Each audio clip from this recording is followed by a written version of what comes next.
kati obuzibu obuliwo General Museveni yagamba come 2026 he is going to venture into protecting your gains.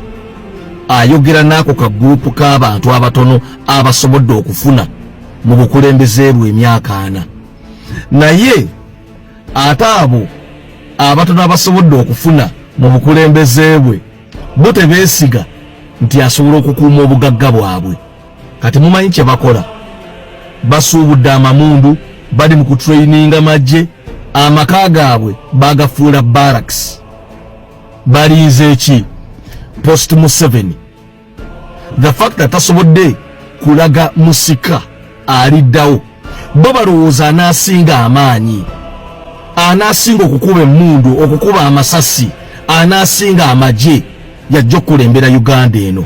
Kati abasajja ngaffe bamulindwa abatunula maaso awo tulaba okuyiwa omusaayi. Jjukira enjovu we zirwanira obusubi bwe bubonaabona. So what do we do? Ffe abaagala emirembe mu nsi yaffe, ffe Bakyagulanyi, we look towards having a smooth transition of power, nga tuyita mu kalulu, tukanoonye, tukalonde, tukakuume, tukabanje. Naye ate Kyagulanyi olunaku lwajjo yayogeddeko eri mmwe abantu abatono ennyo, the 10-15% abafunye mu bukulembeze bwa General Museveni, n'agamba nti if you can adhere to us having a free and fair election come 2026, then you are guaranteed of our government securing your gains. Tujja kusobola okukuuma ebyo ebingi ennyo bye mufunye mu gavumenti ya Museveni. Ekyenjawulo ku Kyagulanyi wakati mu kukola ekyo, ate ye bano abantu abasinga obungi agenda kutandika okuba engaginga in an inclusive economic development system. Abantu bonna mwe basobola okweyagalira. He will make sure nti mwe abantu abafunyemu muli bulungi, ebintu byammwe biri secured, wabula n'ono omuntu wa wansi kati asobola okwenjoyinga the system in a developmental way. Let the population enjoy good education systems. Let them enjoy affordable healthcare systems.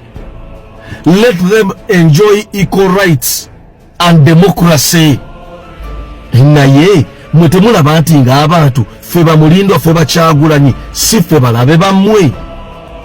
Mulabewo is your ego, obwo obutakuta, obwo obutaagaliza na munnayuganda asobole okufuna ku ekyo ky'ofunyeeko naawe ng'omuntu.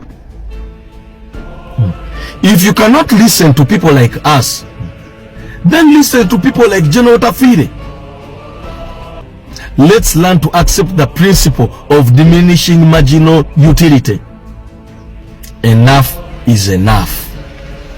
We need to dialogue to a smooth transition of power. Kyagulanyi Ssentamu has stated we can still have a smooth transition of power. Let's utilize that chance when you still can. Remember, it's you who has a lot to lose. We have less or nothing to lose.